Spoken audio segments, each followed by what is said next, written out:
More about what led to a deadly shooting spree over the weekend in the IE. 2 people were shot and killed outside a shopping center, followed by an off-duty deputy taking out the suspected gunman. And our News reporter Leticia Juarez is live in Fontana with new details on this story. Leticia. Well, I'll tell you this, David and Giovanna, we've learned from police that at the time of that shooting, there was plenty of law enforcement in the area, most of them off duty, enjoying the night with their families. But unfortunately, they were unable to do anything about the shooting that took place just outside the sushi restaurant, telling us that it was a domestic violence situation where a woman in the process of getting a divorce was tracked down by her estranged husband, who then shot her and her date here in this parking lot. It started like any normal night. A woman steps out of a quiet sushi restaurant, walking side by side with a man she trusts. They're relaxed, focused, building something together. She's a mother of 7, a coach, a voice for women trying to reclaim their strength.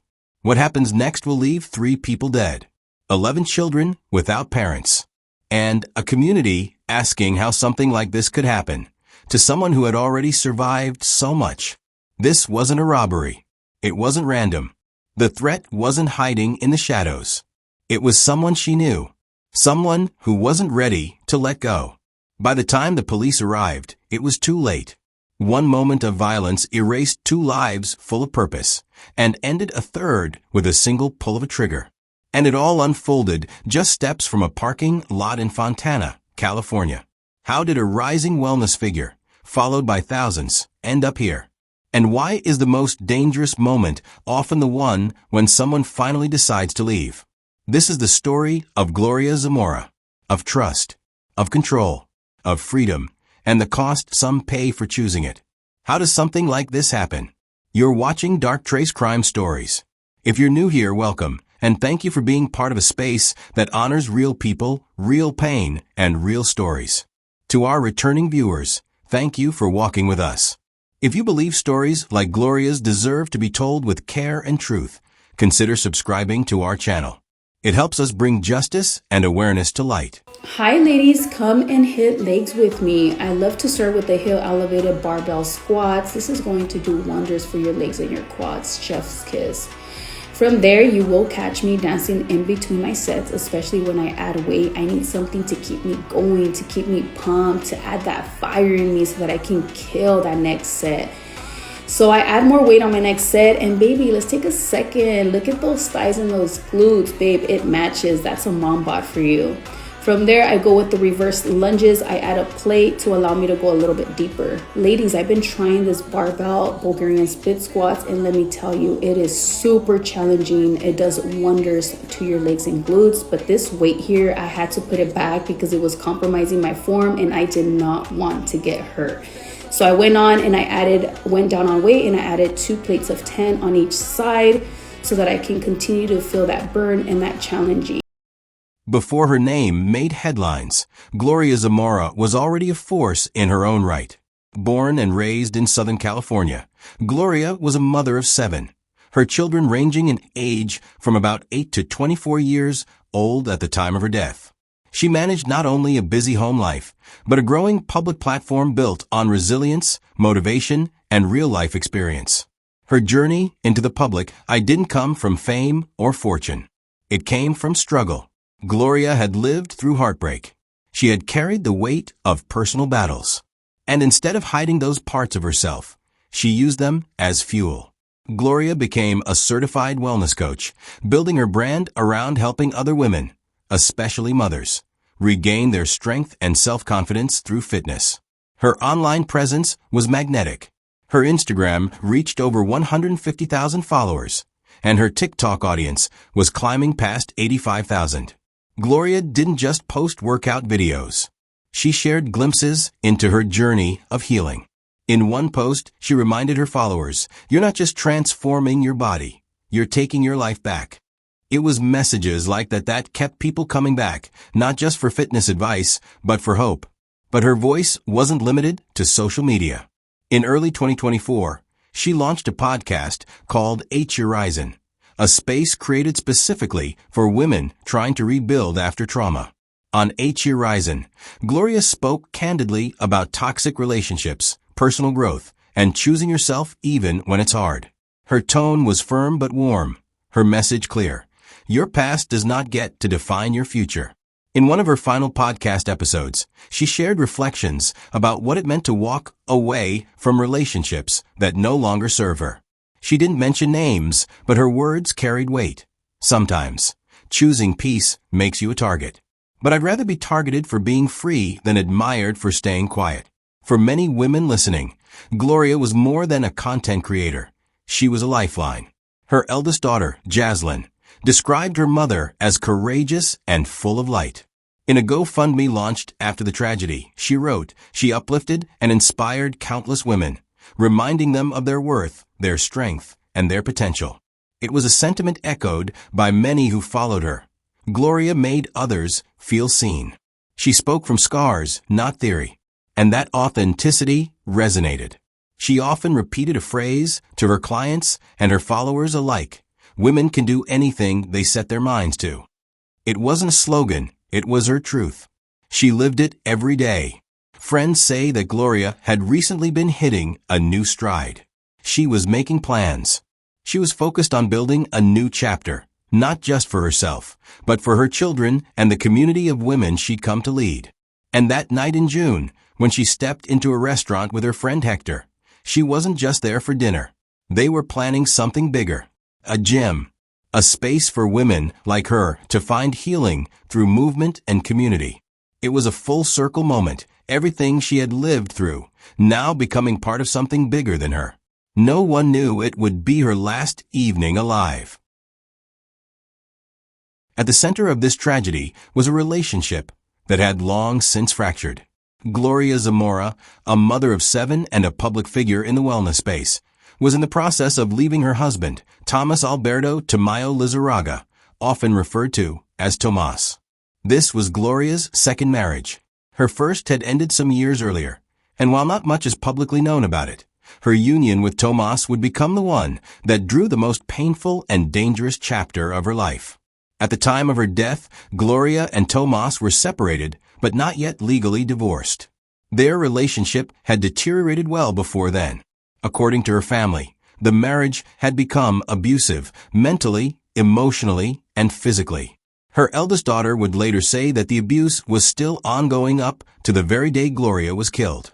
Tensions had been building for some time. Gloria was rebuilding her life and stepping further into the public eye. Through her coaching, podcast, and social platforms, she had begun sharing pieces of her personal growth. And with that came difficult truths about the struggles she'd faced. She didn't name Tomas directly, but her words offered insight into the emotional weight she was shedding. In one of her final H Horizon podcast episodes, Gloria recounted how certain people in her life had belittled her journey, saying she wasn't all that, and that her fitness content was bringing her down. The comments, though vague, were not without meaning. Her tone was firm. She was no longer entertaining people who chipped away at her confidence under the guise of concern. Then, just days before the shooting, Gloria told her audience she was officially separating from her husband. It was a quiet announcement, measured, steady. She had made her decision. And while her audience may have heard it as a sign of personal growth, those closest to the situation would have understood the risk. Because in relationships marked by control, leaving often escalates the danger. It's a pattern many victims face. The moment they choose freedom becomes the moment they're most at risk. Gloria's case would follow that very pattern. Though she was moving forward, making business plans, showing up for her children, and pouring into her followers, Tomas hadn't fully left the picture. Family members confirmed that the abuse hadn't stopped with the separation. The emotional and physical strain remained a daily reality. By June 2025, Gloria was no longer hiding. She was speaking more openly.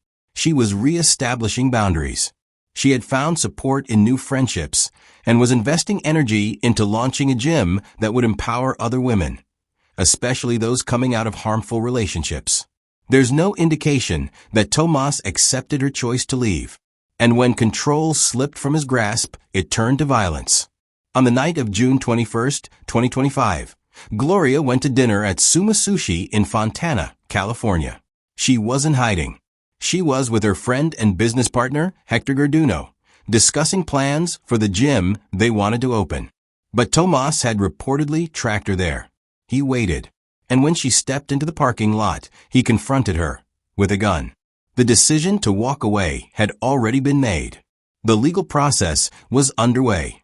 Gloria wasn't provoking or threatening. She was simply living her life without him. That choice would cost her everything. While much of the attention surrounding this tragedy has focused on Gloria Zamora, as it should, there was another life lost that night. Another parent, another voice, another person working quietly to build something better. Hector Garduno was 43 years old, a father of 4 daughters, known to those around him as dependable, kind, and hardworking. He didn't have a massive following online. He wasn't seeking public attention. But he was doing what matters most, showing up for his kids, building a future, and standing by people he believed in. That included Gloria. The exact nature of Hector and Gloria's relationship hasn't been publicly defined. Some say they were close friends. Others describe them as possibly dating. What is known is that they were deeply supportive of one another, both personally and professionally. They shared a vision, and they were taking real steps toward making it happen. Together, they were planning to open a women's gym. Not just a fitness space, but a safe and welcoming environment where healing and empowerment could take center stage. For Gloria, it was the next step in her journey of transformation. For Hector, it was a way to invest in something meaningful, something that lifted others. His life intersected with Gloria's at a moment when both were seeking something greater than survival.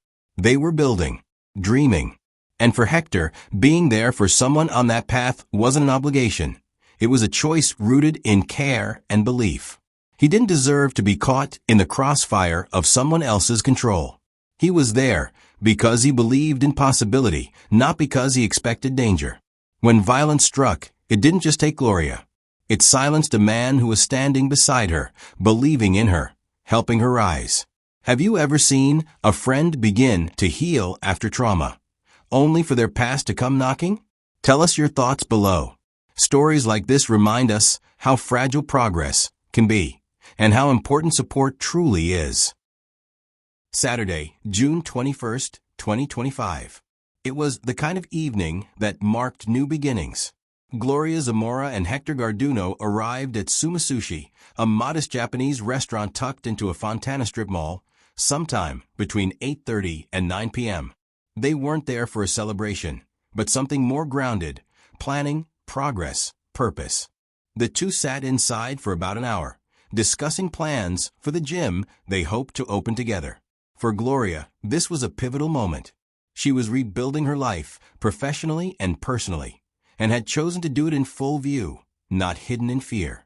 For Hector, it was a chance to help shape something meaningful. The atmosphere inside the restaurant was quiet, calm, and far removed from the chaos that was about to unfold. What they didn't know was that someone else was watching. Gloria's estranged husband, Thomas Alberto Tamayo Lizarraga, had reportedly tracked her to the restaurant. Whether through shared digital accounts, location apps, or direct surveillance, it's not publicly clear. What is known is that he found her, and he came prepared. As Gloria and Hector exited the restaurant around 9:40 p.m., they walked side by side toward the parking lot. Just another end to an ordinary dinner. Then, without warning, Tomas emerged and opened fire. The first shots rang out in the darkness, slicing through the quiet of the strip mall. Witnesses nearby later described the sound as sudden and jarring. No argument, no raised voices, just the crack of a gun. Gloria was hit. Hector too. Tomas kept firing. But the chaos didn't go unnoticed. An off-duty deputy from the San Bernardino County Sheriff's Department happened to be nearby. He heard the gunfire, made a swift U-turn, and rushed to the scene. The deputy quickly identified the shooter, Tomas still armed, and engaged. In those next critical moments, the deputy fired. Tomas was shot and killed at the scene. The violence stopped as quickly as it had started. Emergency responders arrived within minutes. Gloria and Hector were both still alive, but their injuries were severe. Paramedics rushed them to a nearby hospital, where doctors fought to save them. but the damage was too extensive. Both were pronounced dead shortly after arrival. 3 people had lost their lives in under 10 minutes, 2 victims, 1 shooter. And 11 children, 7 belonging to Gloria, 4 to Hector, were left without a parent. The parking lot where it happened, surrounded by quiet storefronts, became the site of one of Southern California's most heart-wrenching domestic-related killings in recent memory. There was no warning for those nearby, no chance to de-escalate, just a targeted act of control and rage, carried out in a public place, in full view of an unsuspecting world. Tomas had not simply lost his temper. He had followed Gloria. He had waited. He had come armed. And when she walked out into the open, trying to live freely, he made sure that freedom ended. The off-duty deputy's intervention likely prevented further loss. Had he not been nearby, the tragedy could have escalated, striking bystanders, staff, or more people in the surrounding area. Law enforcement later confirmed that the deputy's actions stopped the shooter and brought the incident to an immediate close. But no act of heroism could undo what had already been done. In the span of one violent encounter, 2 lives were taken that had been centered on rebuilding, not just for themselves, but for others. Gloria was a mother, a mentor, a source of strength for countless women trying to reclaim their power. Hector was a father, a steady presence, and a quiet supporter of those around him. They were doing the simple act of living, eating dinner, planning a future, when the past came to silence them. If you're still watching, thank you for staying with us through this painful truth. Let us know in the comments. Should more safety tools be available for those trying to leave harmful relationships? Your voice can help keep these stories alive. We gain all this weight during our pregnancy because we're not taught how to properly eat. Social media influencer and fitness coach Gloria Zamora inspired busy women to get and stay fit. But behind the strength she exhibited on camera, her personal life was taking a hit. Zamora spoke out about her pending divorce to her thousands of followers just last week on the Horizon podcast. Instead of you being supportive, you're over here trying to just bring me down. On Saturday night, the 40-year-old alongside 43-year-old Hector Garduno was shot and killed outside a Fontana sushi restaurant. There was a male and a female that were estranged. They're going through a divorce that led to this. Investigators say Zamora's estranged husband, Thomas Alberto Tamayo Lizarraga, gunned down the 2 in the parking lot. We don't know how he knew where she was at, but apparently she had been at the restaurant for approximately an hour prior to the shooting. The shooting caught the attention of several off-duty law enforcement officers. The morning after the shooting, the headlines were jarring. But for the families left behind, this wasn't news. It was the start of a new reality they never asked for. Gloria Zamora's 7 children, ranging in age from 8 to 24, woke up to a world without their mother. Hector Garduno's 4 daughters were left without their father. 11 children, now caught in the shadow of something no child should have to witness, the violent loss of a parent. The grief came quickly. So did the public outpouring of love. Gloria's eldest daughter, Jaslyn, took the lead in honoring her mother's legacy. Through a GoFundMe campaign, she shared who Gloria really was, beyond the headlines and tragedy. "My mother was a light in every room she walked into," she wrote. She uplifted and inspired countless women, reminding them of their worth, their strength, and their potential. In just a few days, donations surpassed $30,000, offering financial relief and emotional solidarity to her siblings. Supporters posted tributes not just from California, but from across the country. Many had never met Gloria in person. They only knew her through a phone screen, through reels, live streams, or Horizon podcast episodes. Yet they grieved as if they'd lost someone close. One follower wrote, "She helped me survive my own divorce. Her words made me feel brave." Another shared, "She gave me permission to start over, without shame." In those digital spaces where she had once encouraged thousands to rise, now thousands were mourning her absence. At the same time, Hector's family began their own fundraiser, led by his daughters. In their message, they described him as a protector, a man who loved hard, worked harder, and gave everything he had to his family.